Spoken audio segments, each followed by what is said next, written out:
El hombre de los sesos de oro, de Alphonse Daudet.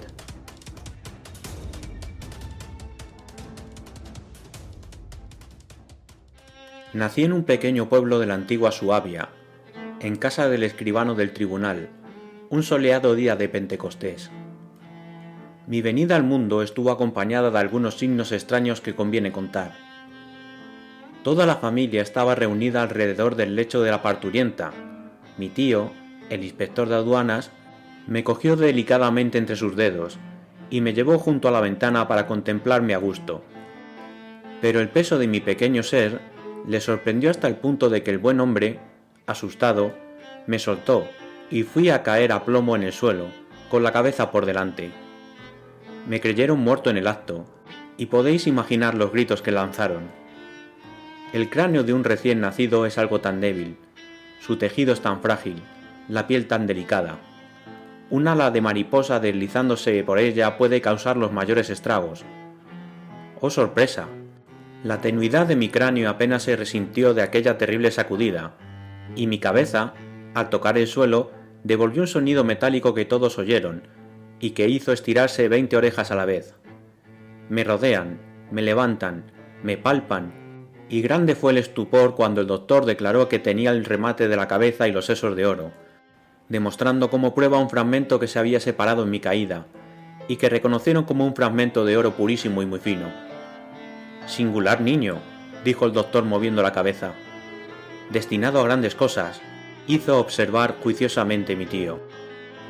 Antes de separarse, se prometieron el mayor secreto sobre el episodio. Esa fue la primera idea de mi madre, por temer que mi valor, una vez conocido, fuese a tentar la codicia de la gente malvada. Por lo demás, yo era un niño como todos los otros, que comía, o más bien bebía mucho, con gran precocidad en este aspecto, y portador de unos rasgos divertidos capaces de alegrar la frente más severa. Por temor a algún accidente, mi madre quiso alimentarme ella misma. Así pues, crecí en nuestra vieja casa de la calle de Tanners, sin poner casi nunca un pie fuera, siempre consentido, mimado, vigilado, seguido de cerca, sin atreverme a dar un paso por mí mismo, y solo por miedo a destrozar mi preciosa persona, y mirando tristemente a través de los cristales a mis pequeños vecinos, que jugaban a las tabas en la calle, y daban volteretas encantados en los riachuelos. Como bien supondréis, se guardaron mucho de enviarme a la escuela. Mi padre hizo venir con grandes gastos a los maestros a casa, y al mismo tiempo conseguí una instrucción presentable. Confesaré incluso que estaba dotado de una inteligencia que sorprendía a la gente, inteligencia cuyo secreto solo mis padres y yo conocíamos. ¿Quién no habría sido inteligente con una sesera tan magnífica como la mía? No pasaba día sin que en casa dejáramos de bendecir al cielo por haber hecho un milagro en mi favor, y haber honrado con un niño prodigio la humilde morada del escribano. ¡Ah!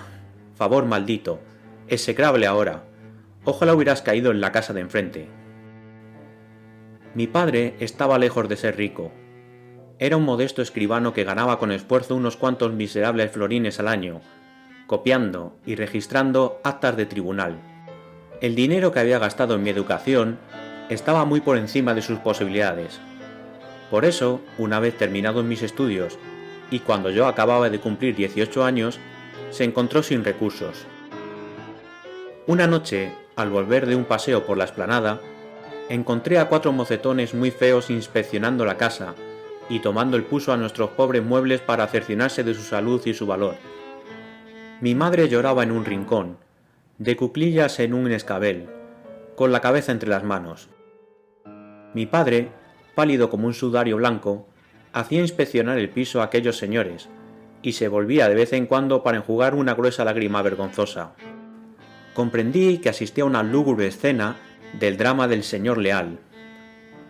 Una vez que los hombres se fueron con la promesa de volver al día siguiente, nos quedamos solos en la sombría habitación, y yo solo oía llantos y sollozos. Mi padre se levantó y paseó unos instantes por la sala. «Ah, maldito niño», dijo deteniéndose de repente, «cuántos dolores nos cuestas, y cómo me pagarás alguna vez las lágrimas que haces derramar a tu madre». Quise hablar, pero el llanto me lo impedía. Mi madre rezaba en voz baja en un rincón. Acercándose a mí, mi padre continuó: ¿y pensar que nos moriremos de miseria al lado de este oro? Y, con gesto febril, apoyó su mano en mi frente. ¡Oro! Ante esta palabra, un escalofrío hizo crujir mis miembros, al mismo tiempo que una idea terrible se abatía sobre mí y me invadía. Pensé en las riquezas inmensas que contenía mi cerebro. ¡Oh, si yo pudiera! Y, presa de este pensamiento, corrí a encerrarme con él en mi cuarto. Muchas veces me habían contado la escena que acompañó a mi nacimiento, y, dado que había sobrevivido a la pérdida de un trozo de mi sesera, me pareció que, sin peligro, podía separar de nuevo una pizca para acudir en ayuda de mis desgraciados padres. Sin embargo, una horrible objeción se alzaba ante mí. Aquel jirón de sesera que iba a arrancarme, ¿no era de otro tanto de inteligencia de lo que me privaba? La inteligencia, esa palanca, esa fuerza, ese poder. La inteligencia, mi única riqueza propiamente mía. ¿Tenía derecho a disponer de aquel modo de un bien que no había adquirido con trabajo y fatigas? ¿Y qué sería de mí, santo cielo, si fuera a caer en la estupidez y el embrutecimiento? Por un lado, veía la desesperación de aquella pobre gente que había creído conveniente sacrificarse por mí. Mi corazón se conmovió, mis ojos se humedecieron, no pude resistir más y, tomando una repentina decisión, qué sufrimiento tan horrible, creí que mi cabeza estallaba. Entré en la sala donde estaban mis padres. «Tomad», les dije, «no lloréis más». Y arrojé a sus pies un trozo de oro del grosor de una avellana, aún sangrante y palpitante. Mientras me cubrían de caricias, yo era presa de una tristeza profunda y de una situación singular. Mis ideas me parecían menos nítidas, menos lúcidas. Era como si un velo se extendiera sobre mi mente. Esquivé todo aquello. «Va», me dije, «es para la casa. Además, he dado tan poco». Poco tiempo después, unos miserables compañeros de juerga me arrastraron a una orgía que debía costarme cara. Ocurrió en el Hotel de France. Allí hicimos un jaleo de 1000 diablos, vaciamos la bodega y la despensa, nos divertimos hasta el exceso. Cuando se les pasó la borrachera, mis excelentes amigos, aprovechando mi embriaguez, consideraron oportuno escabullirse sin avisarme y sin pagar. Pasé una noche durmiendo en los divanes del hotel, y al día siguiente, al despertar, me encontré frente a una interminable factura que había de pagar en el acto. No tenía ni un kreuzer en el bolso, y, por grande que fuese mi desconsuelo, hube de recurrir de nuevo a mi sesera y exigirle un segundo y terrible sacrificio. Desde aquel día, un amargo abatimiento se apoderó de mi ser.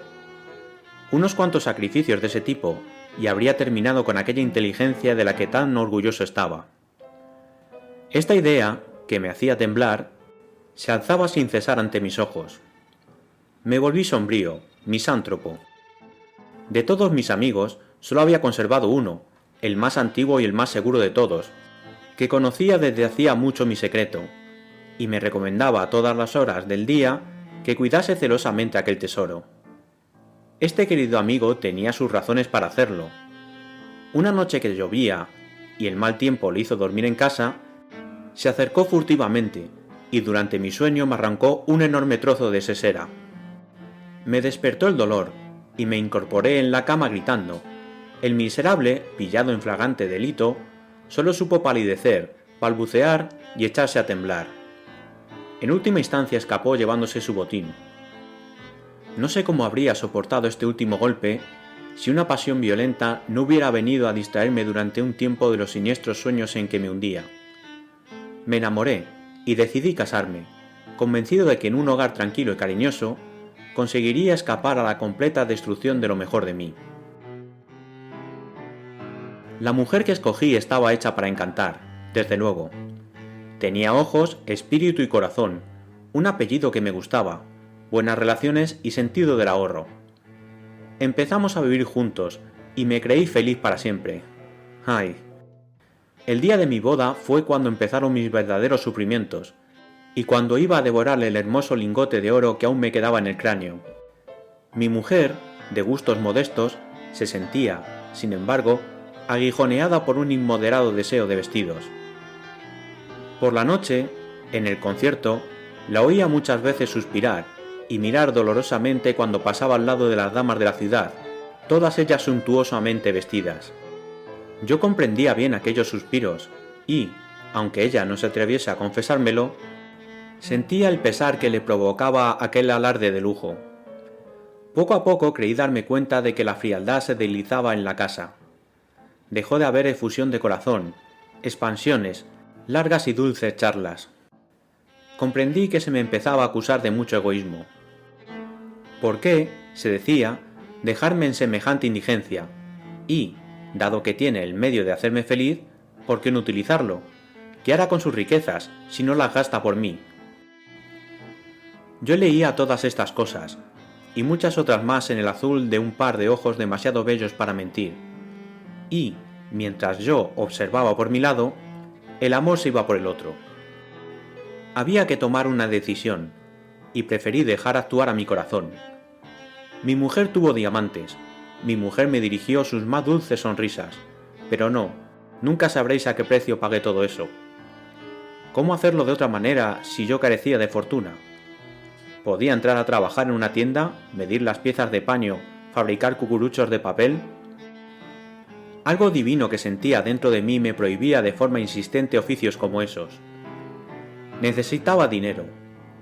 Mi sesera valía dinero, y, palabra, gasté mi sesera. Gasto de todos los días, tortura de todas las horas, para las alegrías de la vida, para las alegrías de la vanidad. Esta noche para un baile, mañana para la cena, ayer para un vestido, hoy para el pan. El tesoro se iba por entero. A veces, en las horas de soledad y de miradas interiores, me dominaban rabias repentinas. Me cogía la cabeza entre las manos como para detener las olas de oro que de ella salían. Gritaban: «¡No te vas! ¡No te vas!». Al momento siguiente, me hería con furia el cráneo para extraer su divino metal. En esto, una felicidad imprevista vino a traer algún alivio a mi horrible situación, a poner un bálsamo en mis heridas siempre sangrantes.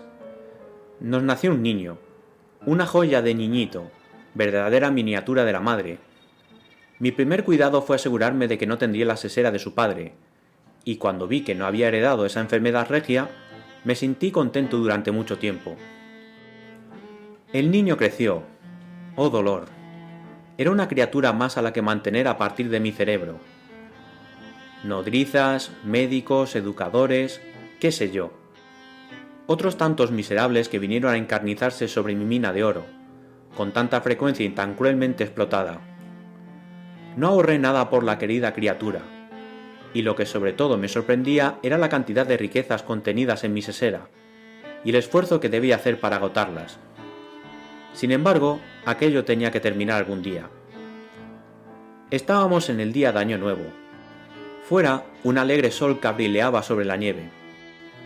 En casa, las frentes estaban taciturnas, y los ojos hinchados.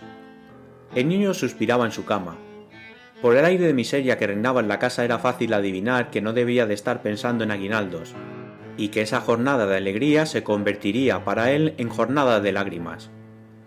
Triste por aquella tristeza, la madre callaba, y de buena gana hubiera dado su sangre por ver un rayo de alegría en los ojos del chiquillo. Pero, al ser consciente de mis numerosos sacrificios, no se atrevía a pedirme aquel. Desde mi sitio veía aquel drama familiar, desgarrador y desolado. Al fin, sin poder aguantar más, pasé a la habitación vecina y busqué mi sesera. Dios de los dioses, el tesoro había huido. Apenas quedaba un despojo del tamaño de la mitad de mi dedo meñique. «No, nunca», exclamé temblando. En ese mismo momento oí en la pieza de al lado al niño, a quien mi presencia ya no frenaba, lanzar un largo sollozo. No vacilé. Una vez cumplido el sacrificio, volví al lado de mi mujer y le dije que fuera con su hijo a comprar aguinaldos. El niño aplaudió. Ella, llorando de alegría, se arrojó en mis brazos y me estrechó contra su pecho con amor. «Ah, querido, qué bueno eres». Cuando se marcharon, me dejaron caer en una silla y pensé amargamente en aquellas espléndidas riquezas, de las que ya no me quedaba la menor brizna y que ya no podría volver a ver. Recapitulé todas las circunstancias de mi vida en las que había perdido mi oro brizna brizna, todos los matorrales del camino en que había dejado un jirón de mi vellocino, la torpeza de mi tío, mi amor por mis padres, la jugarreta de mis camaradas en Hotel de France, la horrible conducta de mi amigo, mis deberes de esposo y de padre, todo pasó ante mis ojos. ¿Qué hacer ahora? ¿Qué desear? ¿Una cama de hospital o un trabajo de mozo de tienda en alguna parte? En la Bobina de Plata, por ejemplo. Ese era el futuro que me estaba reservado, y aún no había cumplido 40 años. Luego, mientras me afligía y lloraba a raudales, me puse a pensar en tantos desgraciados que viven de su sesera como yo había vivido, en esos artistas, en esos escritores sin fortuna, obligados a hacer pan de su inteligencia, y me dije que no debía de ser yo el único en este bajo mundo en conocer los sufrimientos del hombre de la sesera de oro.